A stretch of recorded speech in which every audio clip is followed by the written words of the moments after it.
All right, so I'm here with Roarke Knapp, and well, it's that time again. It's been a while, and you've obviously had a lot of time to refine a lot of things. Firstly, how are you doing? You know what, I can't complain. I'm healthy, I'm happy, I'm blessed, so I can't complain. I'm just happy where I'm at. And obviously the fight against Tristan, I want to get straight into it. He presents different difficulties to your last fight. How good of a boxer do you think he is? No, look, I won't take anything away from him. He's a good fighter, he's got a good amateur background. He's got a good record, ABU Youth Welterweight champion. So, the numbers are there. He's a good fighter. But, I genuinely believe he's not on my level. When I'm switched on like this, firing on all cylinders, I think he's not going to be on my level come fight night. He told me when I did an interview with him, he's grown a little bit, his reach has got a little bit. Does that play a factor into this fight? No, look, you know what? It's what it is. You make your adaptations, you overcome things in the ring, whether he's bigger than me. Mind you, I've fought by guys that are much bigger than me. Brandon was much taller than me. Most of the guys that I fight are taller than me, so it's nothing new. It's just another thing to get over. It's another thing to adapt to and take care of business at the end of the day. You guys obviously both lost your semi-final fights. How much does confidence going into this fight play a role? To be honest, I'm more confident than ever. I needed that loss. I needed to learn a lesson. I needed to catch a wake-up call. And that's exactly what happened, Lockdown also taught me a lot about myself. I learned a lot about myself. When you spend that much time with yourself, you're not allowed to do anything, you learn about yourself. So, like I said, I'm confident as ever. I'm actually more confident going into this fight than I've ever been for any other fight. I asked him the question because it's an obvious question to ask, because your stoppage was a body stoppage. I asked him if that's an area. He said not necessarily, and I wanted to know if that for you was something that you've had to work on, or is that not necessarily something? No, look, of course, with Brandon, he caught me a perler shot. There's just no two ways about it. He caught me right time, right place.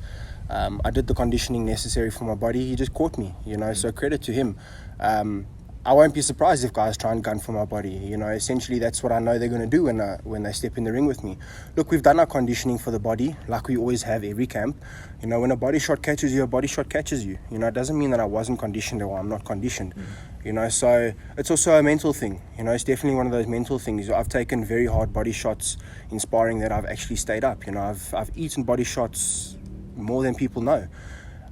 So it's just a mental thing. With the Brandon fight, it was a mental thing just as much as it was a physical thing. So whether he comes from my body or not, it's just one of those things. This is the name of the game. If he comes from my body, I'll have to deal with it. If he doesn't go to my body, it's just one of those things. Is there a thought after this fight? Obviously, you think you're going to win the fight, and I don't want to step over anyone. Like, same thing I asked Tristan. Like, you don't want to step over anyone.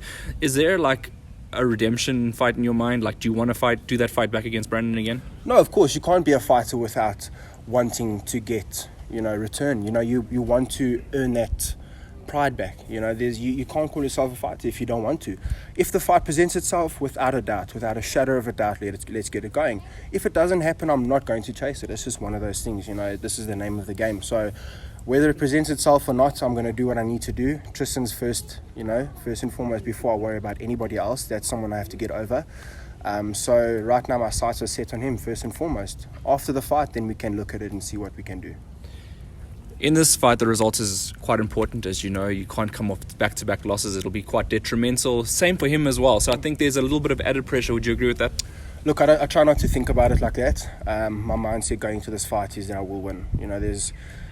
There's a lot of pressure, yes, but I don't think about it. I genuinely don't think about it, because if I think about it, if you think about something like that too much, you're gonna let it consume you. You can't do that, So I'm fully focused on what I need to do, and because we've both come off a loss, this is for us both, this is a very, very important fight. So it's definitely going to be an interesting fight. But do I let it get more? Do I let the pressure get to me? No, because like I said, you can't let it swallow you up. It's a fight I lost. I lost the fight. It's what it is. You get over it. You can't let it, sit in the back of your mind the whole time and say, oh, what if I do lose again? You got to get rid of that thought. So my focus and my energy is winning the fight at all costs. And it's as simple as that. Okay, so I want to quickly go a little bit off track here with regards to, it's pertaining to the results. A lot of the other media outlets went after Vusim Tolo after the fight, saying, he's not a good coach for Roarke. And I wanted to get your stance on that, because obviously you're still with him to this day. Yeah. you know what? People are always going to have their opinions. People are always going to say what they say, whether it's negative or positive. We don't let it bother us. You know, people can say what they want to say.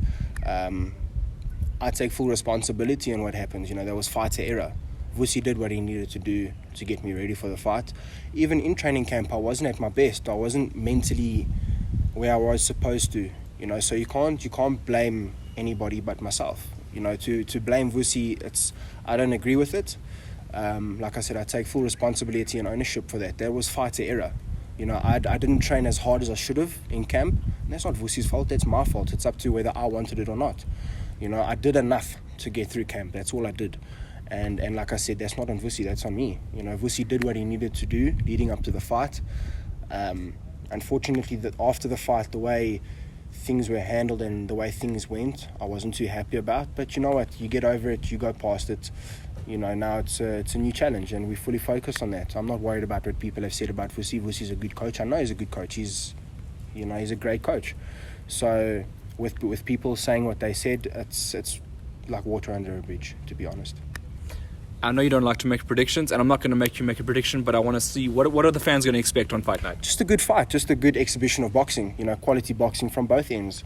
You know, we're definitely going to show our worth, show our skill, and show what we're about. You know, we're good fighters. We both have good records. You know, so it's going to only be a good fight. You know, good technical fight, just a show of good boxing.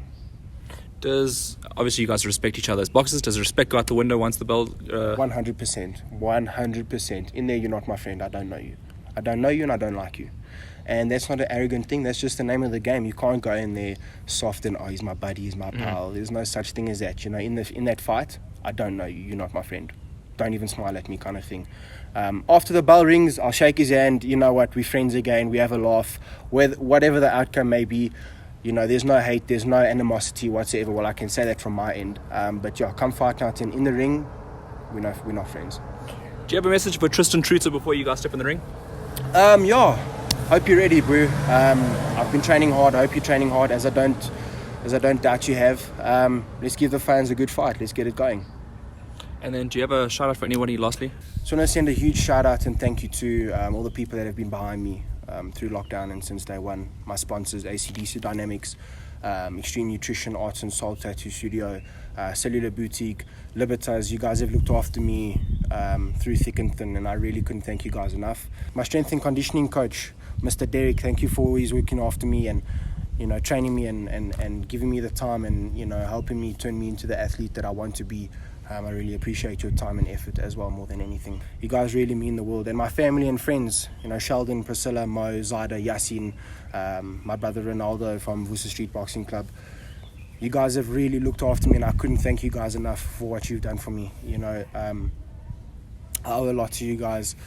And like I said, I can't thank you enough from the bottom of my heart. You know, you always look after me and always hold it down for me.